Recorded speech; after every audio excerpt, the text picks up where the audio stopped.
Em 1 Pedro, capítulo 1, a partir do versículo 14, diz assim: Como filhos da obediência, não vos amoldeis às paixões que tinhas anteriormente na vossa ignorância. Pelo contrário, segundo é santo aquele que vos chamou, tornai-vos santos também vós mesmos em todo o vosso procedimento. Porque escrito está: sede santos, porque eu sou santo. Deus está falando aí a palavra de Deus está falando sobre santidade, querido. E nós vamos entender aqui se esta santidade que Deus requer de nós, essa santidade ela vem de Deus ou ela depende de nós mesmos? É uma responsabilidade nossa ou é algo que é dado por Deus? Que é Deus que nos concede. Eu devo me esforçar para viver em santidade ou é Deus que me santifica? Então nós sabemos, e nós vamos entender aqui, que existe a santificação que vem de Deus e existe aquela santificação que depende, depende de cada um de nós. A santificação que vem de Deus, essa santificação ela é concedida justamente no ato da conversão. Quando nós entregamos as nossas vidas para Jesus, nós somos santificados ali naquele exato momento em que nós entregamos nossas vidas nas mãos do Senhor Jesus. E aí com esta santificação, nós já estamos ali preparados, para poder ir para o céu, para sermos salvos. E nós temos como exemplo o ladrão na cruz. O ladrão na cruz ali, ele não precisou viver uma vida de santidade. Ele morreu logo em seguida.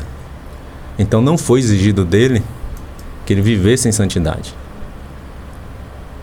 Mas se ele permanecesse vivo, aí sim, Deus iria requerer dele que ele tivesse uma vida de santidade. Quando nós entregamos as nossas vidas para Jesus, a Bíblia vai nos dizer que logo em seguida, nós já somos ali lavados, nós somos santificados e somos também justificados por Jesus diante do Pai, por Jesus diante de Deus. Você vai ver essa confirmação em 1 Coríntios 6, a partir do versículo 9 até o 11, vai justamente dizer assim: Não sabeis que os injustos não hão de herdar o reino de Deus? Ora, quem são os injustos, querido? Que o texto está falando aqui. Nós vamos ver quem são. Os injustos não herdarão o reino de Deus. Quem são esses injustos diante de Deus?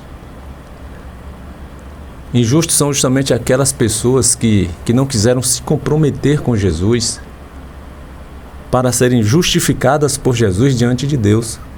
Porque Jesus é quem nos justifica. Sem essa justificação feita por Jesus diante do Pai, por nós jamais seríamos salvos. E muito menos abençoados.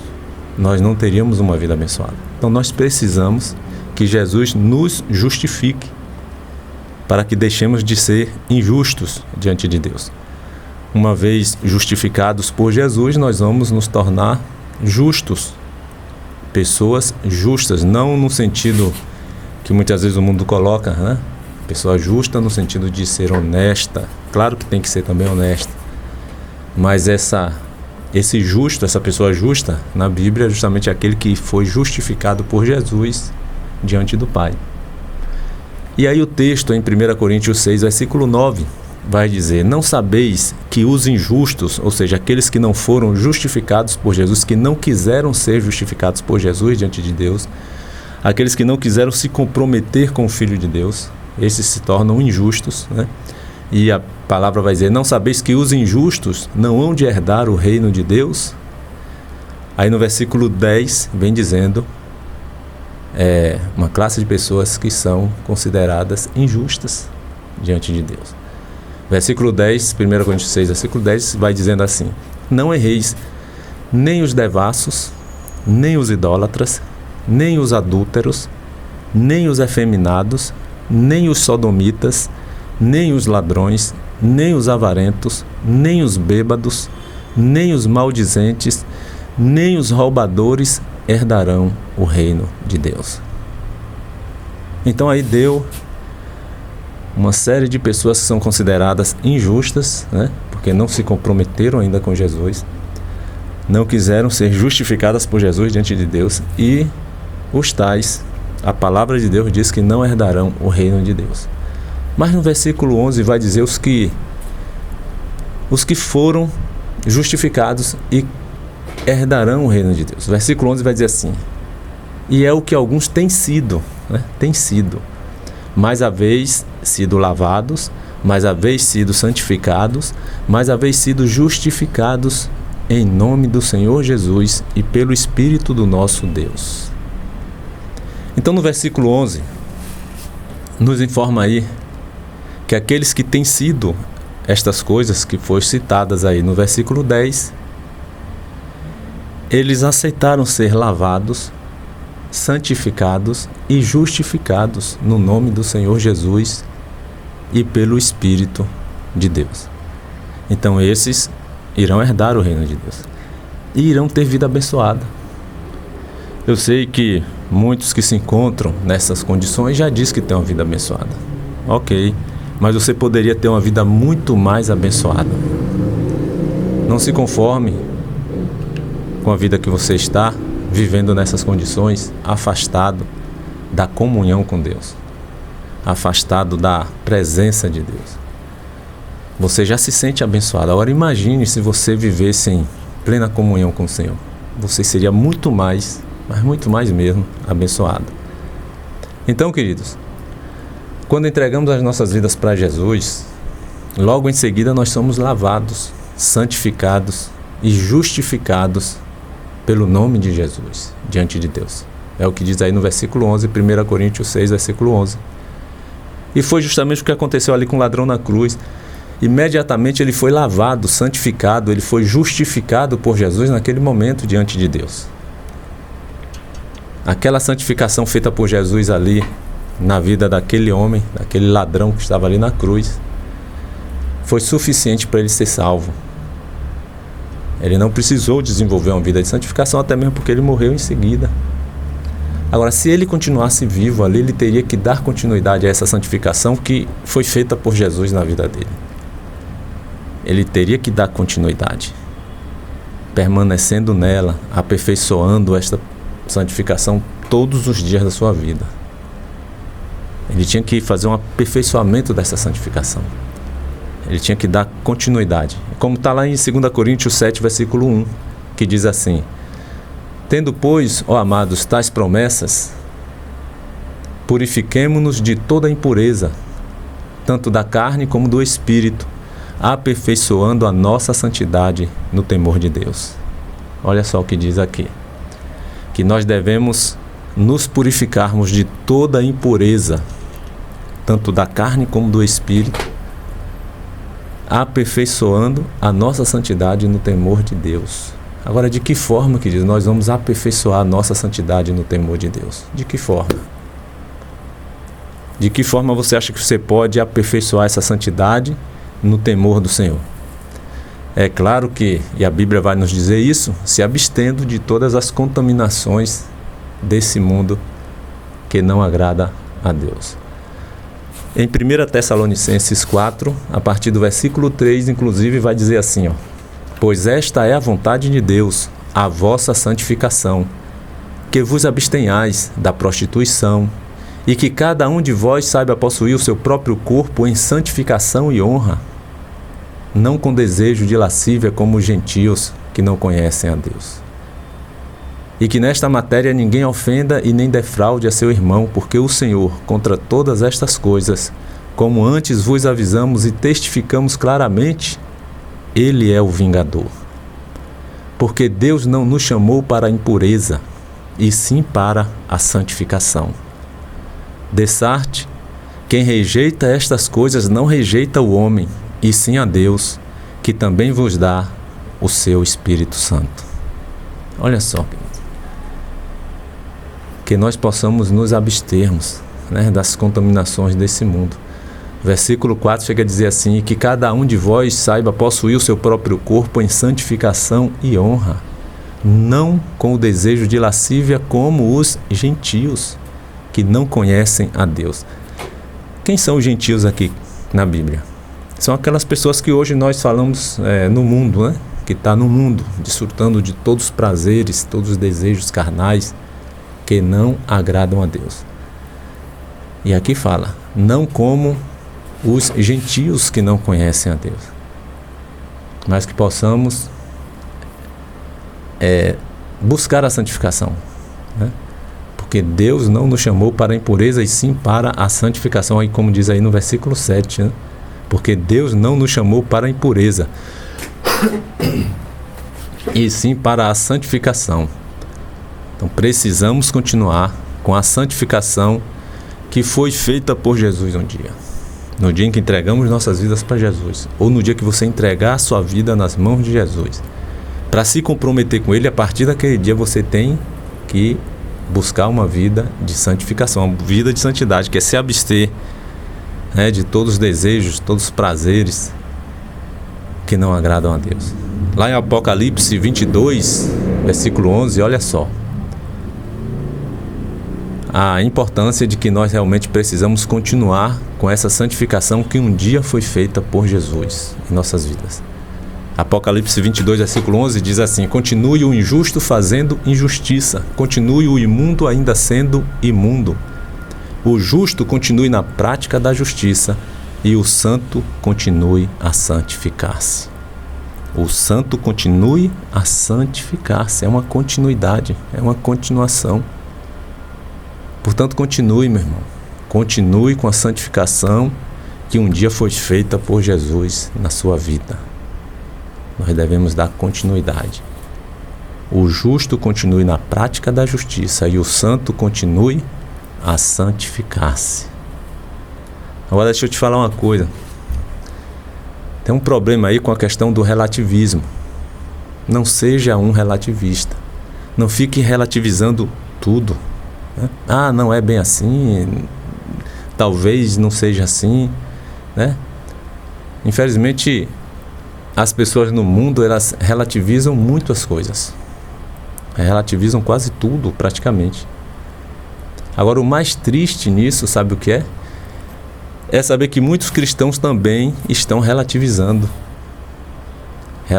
as coisas, relativizando os princípios de Deus, relativizando muitas coisas, inclusive os princípios da palavra. Esse é o problema. Alguns vão dizer, não é bem assim não. Não tem nada não. Deus não se importa com isso não. Eles criam um Deus imaginário, um Jesus da sua própria mente, fruto da sua imaginação, e que Deus não se importa com aquilo não. E começa a relativizar tudo. O que importa é ser feliz, o que importa é desfrutar dos prazeres, dos desejos,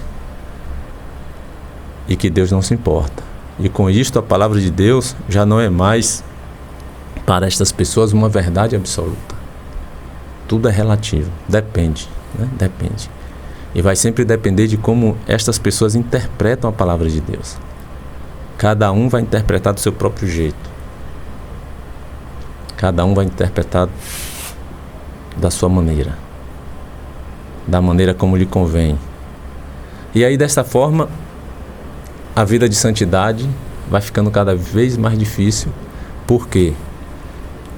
Porque as pessoas não estão, às vezes, desejosas em cumprir, em seguir a palavra de Deus.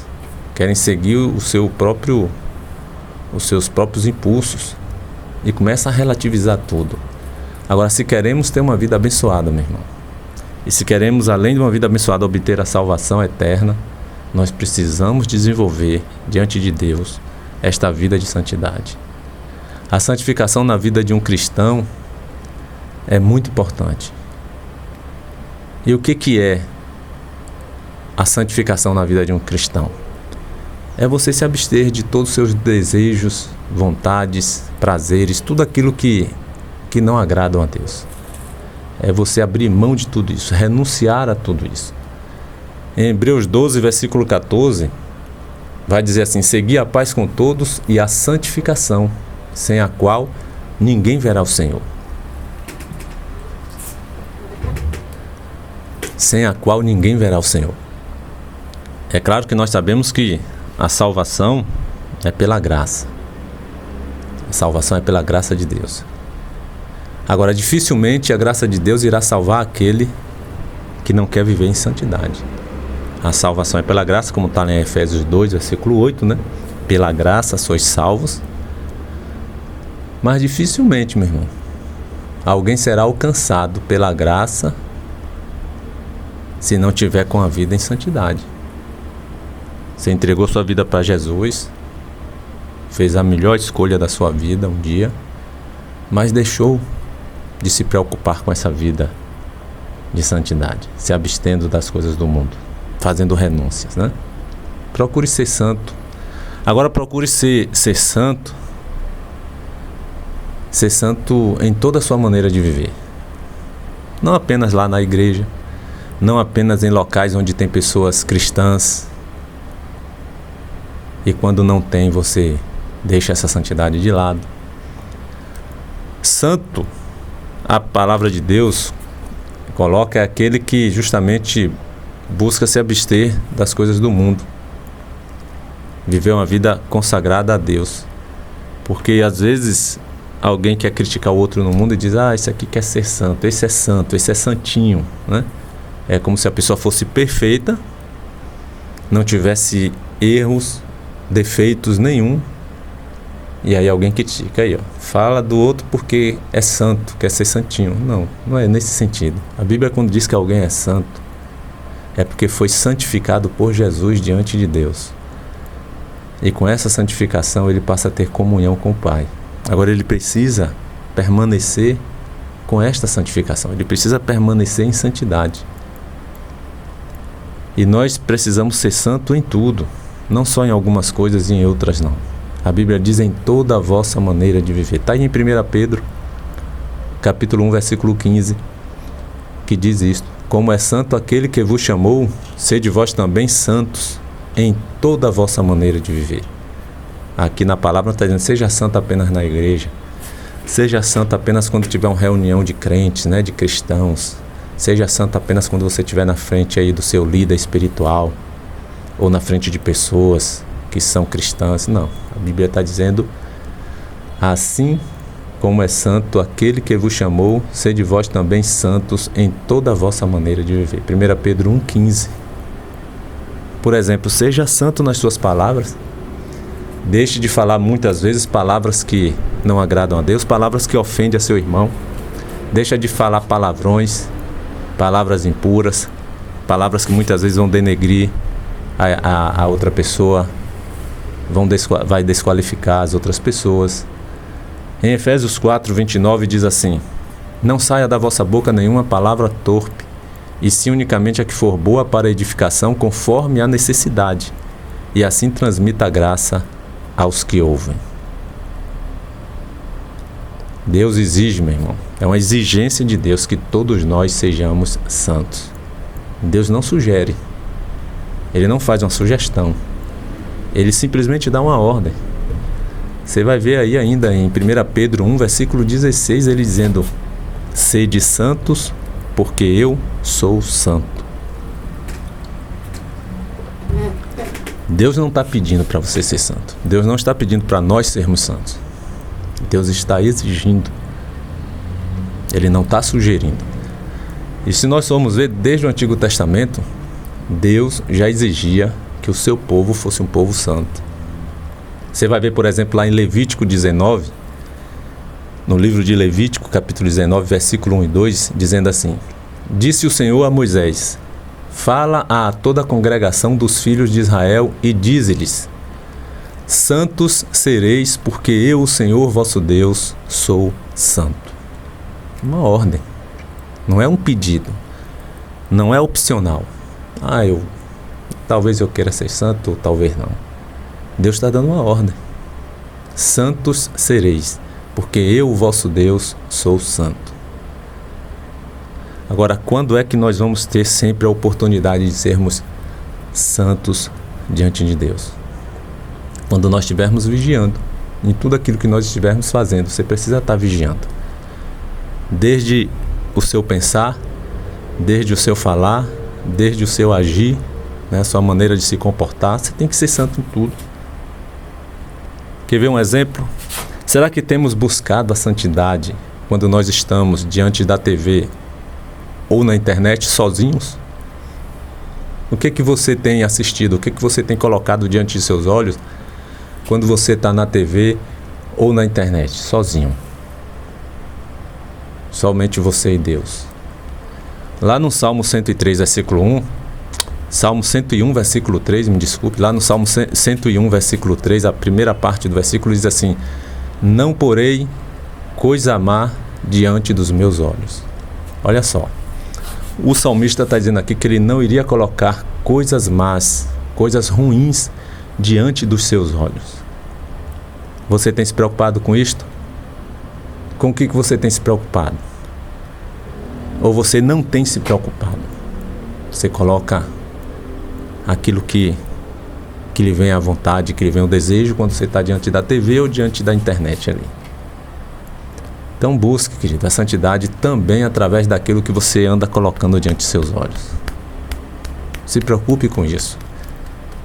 Porque o próprio Jesus vai dizer lá em Mateus 6:22 o seguinte, olha só: são os olhos a lâmpada do corpo.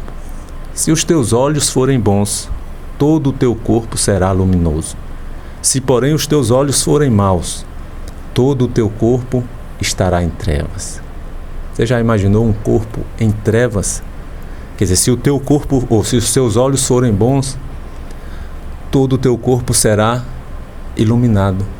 Mas se os teus olhos forem maus, se colocar os teus olhos diante de coisas que aborrecem a Deus, que não agradam a Deus, todo o teu corpo estará em trevas. Agora imagine só um corpo em trevas. É um corpo doentio, queridos.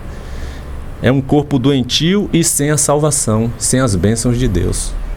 É um corpo em trevas.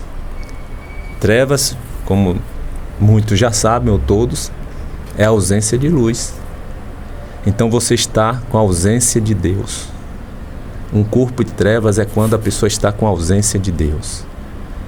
E muitas vezes porque está colocando seus olhos em coisas más, em coisas ruins. E nós somos atraídos por coisas ruins. Por isso nós temos que lutar, nos fortalecer no Espírito de Deus, para termos força, para vencermos os nossos desejos, as nossas vontades. É essas tentações que nós sempre sofremos. Não há quem não as sofra, né? Que os teus olhos sejam bons, para que todo o teu corpo venha a ser iluminado. Tenha a própria luz de Jesus. E ser santo, querido, eu queria te falar que não é deixar de pecar. Ser santo não é nunca pecar. Inclusive lá em Eclesiastes 7, versículo 20, vai dizer assim: não há homem justo sobre a terra que faça o bem e nunca peque. Não tem homem justo sobre a terra que faça o bem e nunca peque. Eclesiastes 7, versículo 20. Então todos nós pecamos. Agora todos nós também devemos estar sempre nos arrependendo e pedindo perdão a Deus. E não pode ser um pecado também premeditado.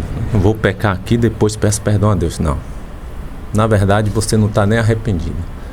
Se você fizer isso, pecar, para depois pedir perdão a Deus, você nem se arrepender de coração, você se arrependeu. Mas uma coisa é certa: não há homem justo sobre a terra que faça o bem e nunca peque. Nós pecamos. Só não podemos permanecer no pecado. Nós precisamos pedir perdão a Deus, nos arrependermos. Lá em 1 João 1, versículo 9, diz que se confessarmos os nossos pecados, Ele é fiel e justo para nos perdoar os pecados e nos purificar de toda injustiça. Agora, o que não pode é o cristão viver na prática de pecado. Aí já é outra situação. Lá mesmo em 1 João 3, versículo 9, diz que todo aquele que é nascido de Deus não vive na prática de pecado, pois o que permanece nele é a divina semente. Ora, esse não pode viver pecando porque é nascido de Deus. Então todo aquele que é nascido de Deus não vive na prática de pecado. Agora, o fato de eu buscar ter uma vida santa não me isenta de pecar. Nós somos pecadores, nós pecamos, mas o importante é que você, estando em comunhão com Deus, quando você pecar, você vai ser incomodado pelo Espírito Santo. E ao ser incomodado pelo Espírito de Deus, você deve confessar o seu pecado diante de Deus e pedir perdão. E se você ofendeu alguém, você deve pedir perdão àquela pessoa também. Porque se você ofendeu alguém e pede perdão somente a Deus, aquele pedido de perdão não está sendo válido. Você tem que se dirigir à pessoa também que você ofendeu e pedir perdão a ela. Se desculpar com ela. Nós pecamos, só não podemos viver na prática de pecado. E nem pecar de forma premeditada. Não quer dizer que você tendo uma vida de santidade, você nunca irá pecar. E eu quero concluir aqui dizendo que lá em Efésios 2, versículo 8 e 9, onde vai dizer justamente que pela graça somos salvos, né? Diz lá, porque pela graça sois salvos mediante a fé, e isto não vem de vós, é dom de Deus. Não vem de obras para que ninguém se glorie. Eu gostaria de encerrar aqui te dizendo o seguinte, querido. Nós somos salvos pela graça. Mas a graça, ela não garante vida de santidade para ninguém. Pelo contrário, a graça, ela exige que todos nós tenhamos uma vida de santidade. Olha bem, a graça não garante vida de santidade. Pelo contrário, ela exige que todos aqueles que foram alcançados por ela, pela graça, vivam em santidade. Entendeu? Não é ela que vai nos dar a santidade. Ela vai exigir que nós andemos em santidade para permanecermos na graça. Como está lá em Hebreus 12, 14, segui a paz com todos e a santificação, sem a qual ninguém verá o Senhor. Amém? Que Deus te abençoe, que Deus abençoe a toda a sua família, que nós possamos permanecer na santidade diante de Deus, mesmo com os erros, mesmo com os tropeços, mas que nós possamos confessarmos diante do Senhor, pedirmos perdão e nos colocarmos, e Deus irá nos colocar de pé novamente diante dele para prosseguirmos na comunhão com o Senhor. Que Deus te abençoe e abençoe toda a sua família. Querido Deus, nós te agradecemos, Senhor, mais uma vez pela explanação da Tua Palavra aqui sobre as nossas vidas, por tudo que o Senhor tem feito já por nós, pela noite que passamos. Que o Senhor abençoe a cada ouvinte que esteve nos ouvindo e nos ajude, Senhor, a permanecermos em uma vida de santidade diante do Senhor. Sei que para muitos de nós não é fácil, mas se buscarmos no Senhor força e comunhão, nós conseguiremos, mesmo diante dos tropeços, diante das nossas falhas, nós iremos conseguir buscar essa santidade que o Senhor deseja que cada um de nós tenhamos. Que o Senhor possa estar atendendo ao pedido de cada um nesse momento, que o Senhor possa estar indo ao encontro de cada necessidade, cada pedido que foi colocado diante de Ti, que o Senhor possa estar atendendo-os, derramando bênçãos sem medidas sobre a vida de cada filho Teu, Pai. Que o Senhor nos dê um dia e uma semana debaixo da Tua graça e debaixo da Tua proteção. É o que te pedimos e agradecemos, em nome de Jesus.